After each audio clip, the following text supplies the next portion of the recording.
Hai halo, apa kabar semua? Saya doakan semoga dalam keadaan baik-baik aja dan selalu dimudahkan rezekinya. Seperti biasa, sebelum mulai saya ajak teman-teman buat subscribe dulu YouTube channel ini. Dan yang udah subscribe pastiin lonceng notifikasi aktif. Kalau udah aman semua, yuk langsung aja kita ke ceritanya.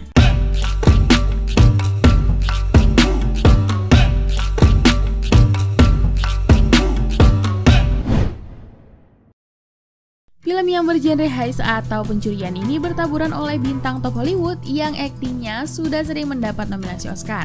Antara lain, Sandra Bullock sebagai Debbie si pencuri handal, Cate Blanchett sebagai Lou, partner in crime dari Debbie, Mindy Kaling sebagai Amita, si jago buat perhiasan, Sarah Paulson sebagai Tammy, si tukang catut, penyanyi Rihanna sebagai Nine Ball, si jenius IT, Awkwafina sebagai Konstansi pencuri jalanan, dan satu lagi Helena Bonham Carter sebagai Roswell, si jago desainer fashion. Film ini menceritakan seorang residivis wanita yang bernama Debbie, yang pada hari itu ia akan dibebaskan secara bersyarat. Pada 5 tahun 8 bulan yang lalu, sebagai pencuri handal dan berbahaya, Debbie pun diberi penghargaan voucher menginap gratis di Hotel Prodeo loh gengs, bukan main ya. Terinspirasi dari saudara lelakinya yang saat ini sudah meninggal dunia, yaitu Danny Ocean, ia terkenal sangatlah handal dalam kasus pencurian di Amerika pada masanya.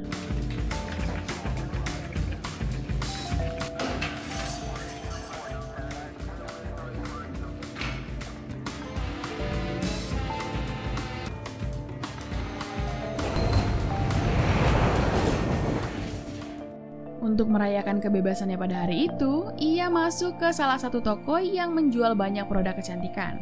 Terlihat Debbie yang dengan santainya memilah-milih beberapa barang dan membawanya menuju kasir. Debbie mengaku kepada si kasir bahwa ia baru membeli barang itu minggu lalu. Staf kasir yang terkecoh pun meminta Debbie untuk menunjukkan struk belanjanya. Namun Debbie mengatakan bahwa struknya sudah hancur ke gilas di mesin cuci. Dan dengan tegas si mbak kasir pun menolak refund yang Debbie minta. Debbie yang licik pun berhasil membawa pergi barang itu secara gratis. Aksi selanjutnya, Debbie datang ke salah satu OYO mewah di kota itu. Lagi-lagi Debbie mengelabui resepsionis penginapan tersebut berbekal ia yang sebelumnya sudah mendengar percakapan tamu lain yang hendak check out pada hari itu juga. Dengan menggunakan nama orang lain tersebut, Debbie mengatakan bahwa ia tak jadi check out karena penerbangannya yang di-cancel oleh maskapai. Monica, please. This is she. Hi, Monica. We just found out our flight was canceled. Oh no. I know. Dan lagi-lagi Debbie berhasil melancarkan aksi liciknya itu. Scene pun beralih kepada Lou yang sedang mengawasi anak buahnya merefill minuman di bar tempat ia bekerja. Baby's not his. What's it taste like?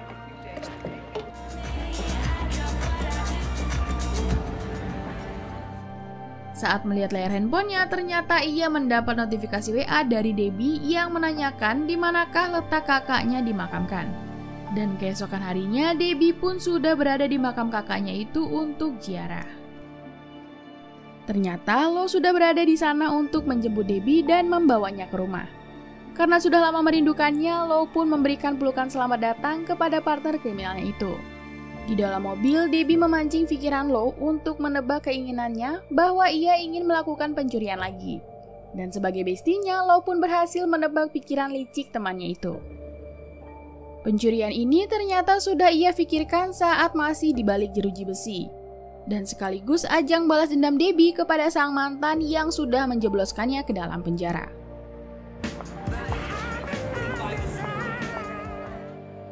Malam itu Debbie sengaja pergi menuju galeri lukisan milik pelukis terkenal Claude Becker, yang tak lain itu adalah mantan kekasih dari Debbie. Claude sontak kaget melihat Debbie ada di galerinya itu. Ia sengaja ke sana hanya ingin memberitahu si mantan bahwa ia sudah bebas dari bui, dan secepatnya ia akan membalaskan dendamnya itu kepada sang mantan kekasih. I was meaning to call you. Jesus.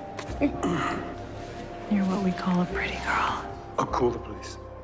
Hari pun berganti, Debbie dan Lo berada tepat di depan Metropolitan Museum of Art, di mana museum itu sebentar lagi akan dilaksanakan acara penggalangan dana tahunan yang biasa disebut Met Gala.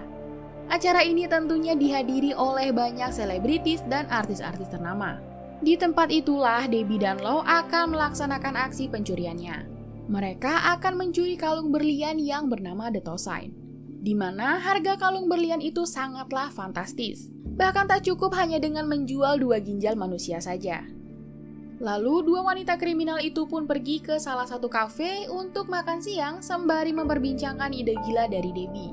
Lo yang awalnya meragukan aksi gila ini pun akhirnya luluh karena bujuk rayuan dari bestinya tersebut. Dengan polosnya, Debbie mengatakan bahwa ia tak punya keahlian yang lain selain mencuri. Setelah lama berbincang, mereka berdua pun mendatangi sesi konferensi pers Met Gala untuk mencari info yang mereka butuhkan. Debbie dan Lo pun mendapat informasi bahwa yang akan membacakan acara Met Gala tahun ini adalah selebritis terkenal yakni Daphne Klager.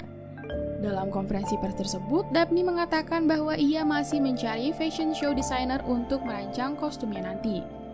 Di sini Daphne lah yang akan dijadikan boneka untuk melancarkan aksi gila Debbie dan kawan-kawannya. Mendengar hal itu, Debbie dan Lo mulai menyusun rencana untuk mencari perancang busana yang nantinya akan ditawarkan jasanya kepada Daphne. Ada banyak perancang busana yang mereka temukan di majalah, namun mereka hanya terpaku dengan Roswell, fashion show designer yang cukup terkenal dengan hasil karyanya kala itu. Dan mereka tahu bahwa saat ini Roswell banyak terjerat hutang yang menyebabkan paspornya pun ikut ditahan. Dan momen itulah yang Debbie dan Lo manfaatkan untuk menawarkan kepada Roswell bahwa ia pasti akan terbebas dari semua hutang-hutangnya. 2 sekawan ini mencoba menjelaskan kepada Rose bahwa ia hanya perlu merias dan merancang kostum untuk Daphne di acara Met Gala nanti. Rose yang mencoba mengamati seluruh tubuh Daphne sambil berpikir kira-kira hiasan apa yang cocok untuk Daphne kenakan nanti.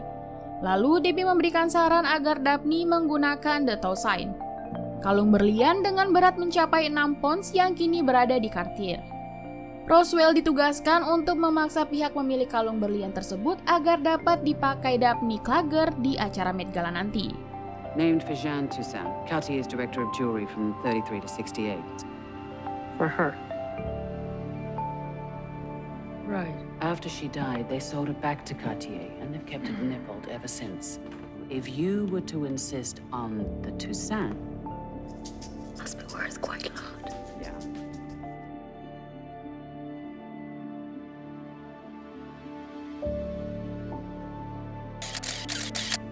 Penelope Stern? Rose pun berhasil menarik perhatian Daphne dengan memakai jasa lambe turah untuk menyebarkan berita yang membuat Daphne iri dengki. Do you want me to set up a meeting? Yes. Okay. Dan Daphne pun meminta agar Rose mau menjadi fashion show designer untuknya. I'm trying to hire you for the Met Ball. My honor. Great, thank you. Setelah itu, Debbie beralih kepada pengrajin perhiasan yakni Amitabh Bachchan. Amita maksudnya. Debbie yang sudah mengenal Amitabh pun langsung menawarkan pekerjaan itu. Dan kecap manis yang diberi nyawa ini pun menyetujuinya. Ternyata sesampainya Debbie di rumah, Lo sudah bersama wanita yang jago rapper. Lo memberitahu bahwa wanita ini bernama Nanball. Dia adalah peretas handal dari pesisir timur. Nampak Debbie hampir tidak setuju dengan orang pilihan Lo tersebut. Namun setelah wanita berkupluk reggae itu memperlihatkan kebolehannya, Debbie pun akhirnya berkata, "Kalau aku sih yes." Ialah yang nantinya akan bertugas untuk meretas sistem keamanan di museum tersebut. Next kandidat yang direkrut ialah si Constant pencuri jalanan. Wanita berdarah merah inilah yang nantinya akan bertugas untuk mengambil kalung berlian yang dipakai oleh Daphne. Kemudian ada si Tammy, di mana dia yang nantinya akan menyelundupkan hasil curian kalung berlian tersebut. Tammy yang awalnya menolak karena ia sudah tobat, namun akhirnya tergoyahkan setelah mendengar bisikan maut jumlah hasil pencurian nanti. Dan setelah itu, Tammy pun mengiyakan. Are you kidding? No. Kemudian pasukan Jamet Kuproy ini berkumpul untuk membahas strategi pencurian mereka. Debbie sebagai ketua pencuri pun menyampaikan rencana dan hasil pencurian yang akan mereka dapatkan nantinya. The Met will be hosting its annual ball. On the neck of Daphne Klager. Very important set of diamonds that will be attending the ball. And we are going to rob it. $16.5 million in each of your bank accounts 5 weeks from now. Dan hari pun berganti, masing-masing dari mereka menyiapkan tugasnya satu persatu.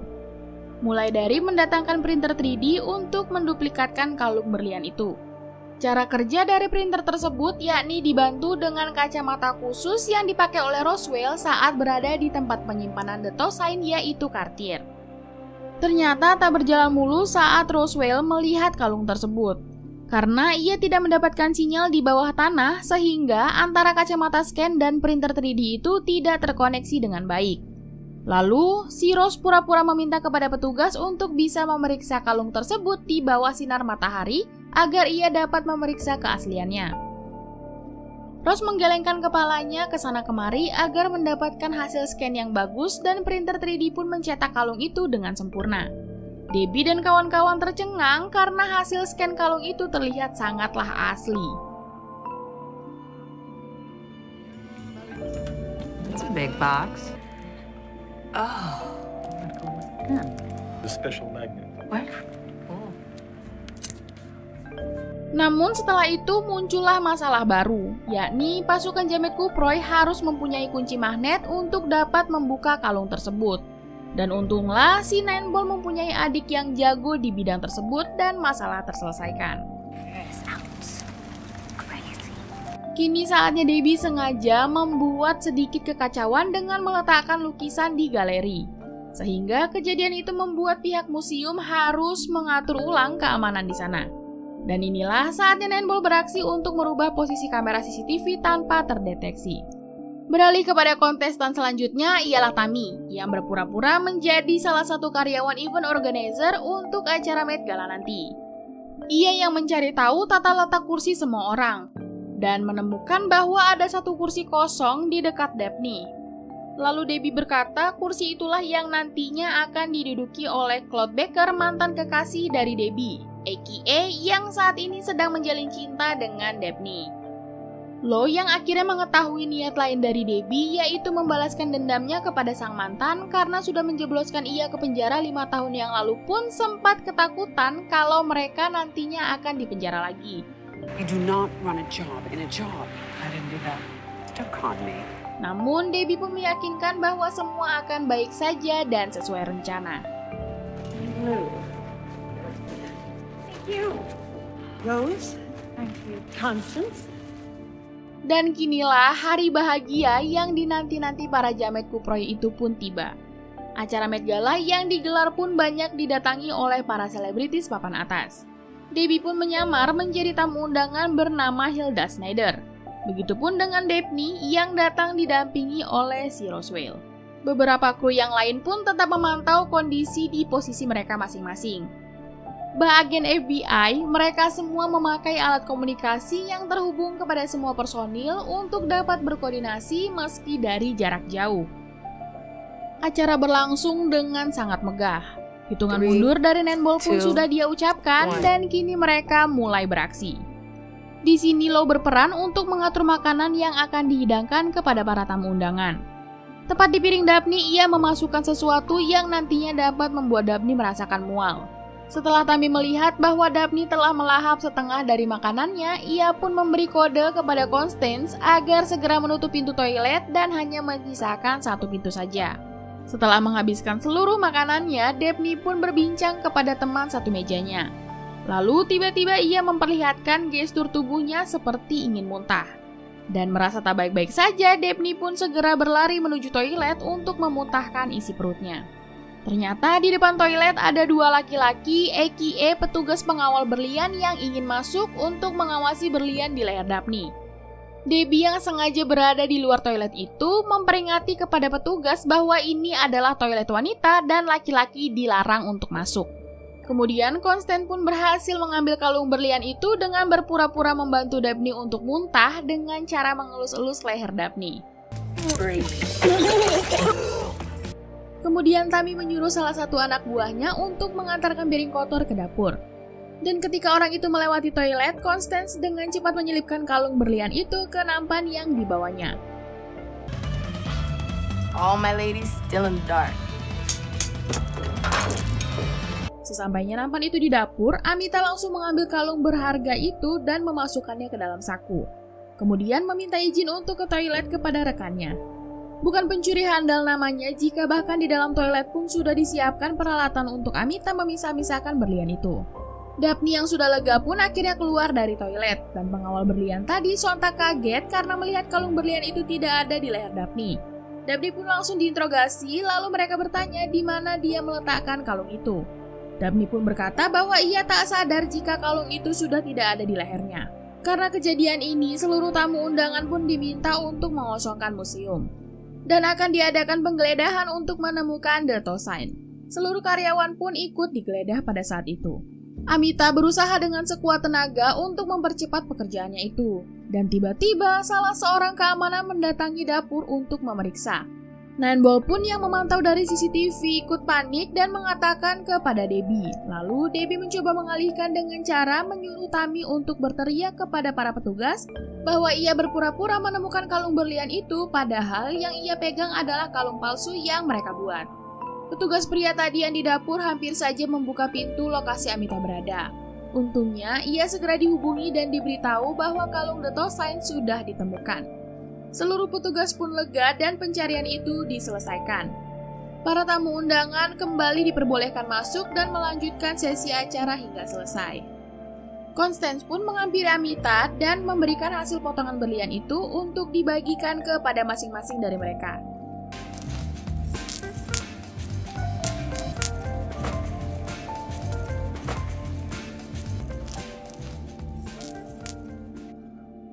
Nineball pun yang telah menyelesaikan tugasnya mendatangi acara itu dengan memakai gaun merah ini telah menjadi saksi bisu saat kau tinggalkan diriku. Pencurian kalung The Toussaint seharga $150 juta itu pun berhasil dengan sangat epik. Mereka pun keluar dari gedung dengan memakai gaun yang indah agar tak dicurigai oleh petugas. Bak selebriti, namun nyatanya mereka adalah pencuri handal yang berbahaya.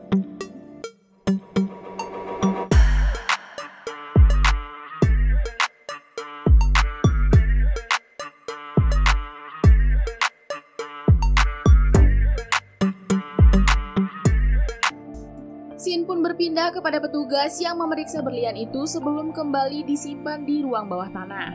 Petugas yang mengetahui bahwa kalung tersebut palsu pun sontak kaget dan memeriksanya berulang-ulang. Lalu mereka pun langsung mengundang John Fraser, ialah seorang penyidik yang akan membantu menemukan kalung The Toussaint yang asli. Beberapa pertanyaan dilemparkan kepada petugas yang bertugas pada hari itu. Dan pengecekan secara langsung ke TKP pun dilakukan.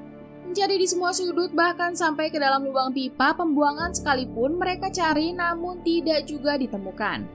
John pun mulai menginterogasi setiap orang, mulai dari keamanan museum bahkan sampai Daphne Klager. Dan John pun menunjukkan foto Debbie dan Claude, namun Daphne berkata bahwa ia tak mengetahuinya. Lalu John pun mendatangi petugas CCTV museum tersebut dan melihat rekaman video di toilet, namun ada titik buta yang sudah diretas oleh Nineball. Scene pun beralih kepada kumpulan wanita pencuri yang dikejutkan oleh kedatangan Daphne di markas mereka. Ternyata Debbie dan Laura yang mengundang Daphne, karena sebenarnya Daphne telah mengetahui aksi pencurian mereka berkat Rose yang tak pandai berakting. Faktanya, Daphne tak pernah muntah, ia hanya berpura-pura dan mengikuti alur rencana Debbie dan kawan-kawan. Namun Debbie berkata bahwa tidak akan ada yang masuk penjara karena ia sudah merancang semuanya dengan matang. Debbie yang sebelumnya sudah meletakkan potongan berlian di saku jasnya Claude pada acara malam kemarin. Dan sekarang Debbie meminta agar Daphne mendatangi rumah kekasihnya itu. Tammy pun penasaran apa yang sebenarnya menjadi alasan Daphne untuk tidak mengungkap aksi pencurian ini. Dan Daphne pun menjawab bahwa ia melakukan ini semua semata hanya karena ia tak mempunyai banyak teman wanita di hidupnya. Why are you doing this? You're becoming a criminal because you're lonely. Don't have that many close female friendships. This could be something fun to share. Di sisi lain, Debbie datang menemui John. John memiliki insting yang kuat kepada Debbie. Ia bertanya apakah mencuri adalah salah satu penyakit yang tak bisa disembuhkan dari keluarga Ocean. What is it? Is it genetic? Are the whole family like this? No, that's a solid alibi. Dan John pun langsung kepada intinya bahwa ia hanya ingin kalung itu kembali. Namun, Debbie menawarkan agar John dapat ikut kerjasama dalam pencurian ini. Ia akan mendapat sekitar 10%. Kemudian, Debbie menunjukkan foto Claude supaya John mengeluarkan surat pemeriksaan ke rumah Claude. dan John pun menyetujuinya. Beralih kepada Daphne yang kini sudah berada di rumah Claude, ia merayu kekasihnya itu untuk bermain borgol-borgolan manja malam itu. Dan saat kedua tangan Claude diborgol, saat itulah Daphne mencari dan memfoto potongan berlian itu untuk dikirimkan kepada Debbie. I'll be right back. Where are you going?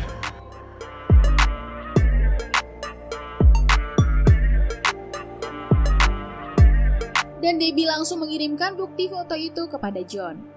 Dan ternyata beberapa bagian kalung itu juga sudah Debbie lelang. Dan uang hasil lelangnya sengaja ia kirimkan ke rekening Claude untuk menjebaknya. Keesokan paginya Claude terbangun karena mendengar suara berisik dari luar. Dan ternyata sudah banyak polisi di depan rumahnya itu. Lalu Claude pun dibawa ke polsek setempat karena terbukti menyimpan sebagian potongan berlian itu dan besar kemungkinan bahwa ia akan dijebloskan ke dalam lubang buaya. Lubang penjara maksudnya. Lalu scene berpindah kepada Daphne yang bertanya kepada Debbie bagaimana ia membagi dengan jumlah uang yang sudah dijanjikan. Sedangkan berlian lain sudah ia lelang. Lo menjawab bahwa mereka tak hanya mencuri satu berlian saja, melainkan seluruh berlian yang ada di pameran malam itu mereka curi. I have a question, but if you only sold the jewels for 85 million, how does it work out that we get 16 apiece? You thought we were just gonna steal one necklace when you could steal one? Holy shit. Mereka dibantu oleh teman Cinanya untuk mengambil berlian pada saat museum itu dikosongkan.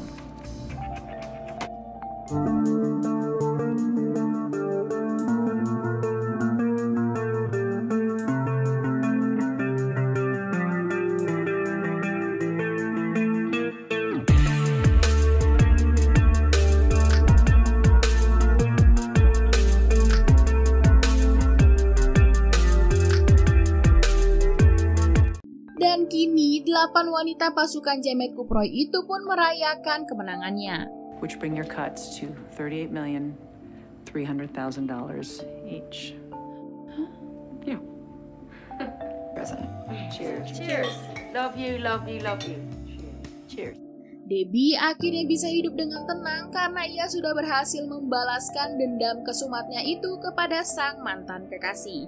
Dan film pun selesai.